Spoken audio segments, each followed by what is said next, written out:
श्री स्वामी समर्थ श्री गुरुदेव दत्त। आजचा हा व्हिडिओ खास पुरुषांसाठी आहे।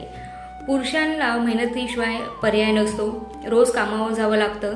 घराची जबाबदारी ही घरच्या पुरुषावर म्हणजे कर्त्या पुरुषावर असते।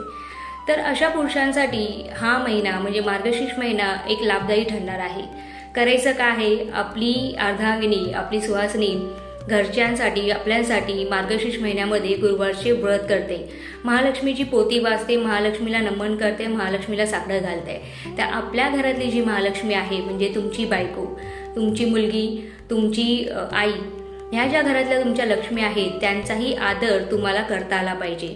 तर प्रत्येक पुरुषाने या मार्गशीर्ष महिन्यामध्ये काय करायचं आहे, तुम्हाला रोज जर तुम्हाला जमत असेल तर रोज एखादा गुलाबाचं फूल किंवा मोगऱ्याचा गजरा आपल्या बायकोला, आपल्या आईला किंवा आपल्या मुलीला द्या।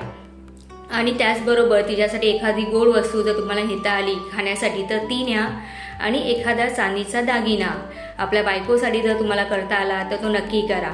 कारण की बायको जर घरातील लक्ष्मी खुश असेल ना तर तुमची परिस्थिती सुद्धा खूप चांगली होते आणि मनस्थिती सुद्धा सुधारते।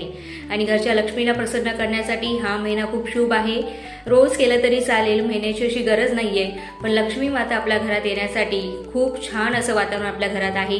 त्या घरातल्या लक्ष्मीला खुश करा। छोट्याशा गोष्टी आहेत, रोज जाताना एखादा आईस्क्रीम, एखादा गुलाबजामुन, गोड पदार्थ तिच्यासाठी न्या, एखादं फूल न्या। जर गुलाबाचं नाही भेटत आहे कोणतंही फूल तुमच्या वाईफचं आवडतं, चाफ्याचं फूल असेल, अष्टर असेल, कोणतेही एखादा गजरा तिच्यासाठी नक्की घेऊन जा। आणि घरातील वातावरण बघा, सगळीकडे पॉझिटिव्ह वातावरण असेल, तुमचं कामात मन लागेल, उत्साह निर्माण होईल आणि घर एक आनंदमय आणि सुखी समृद्धीने नांदेल।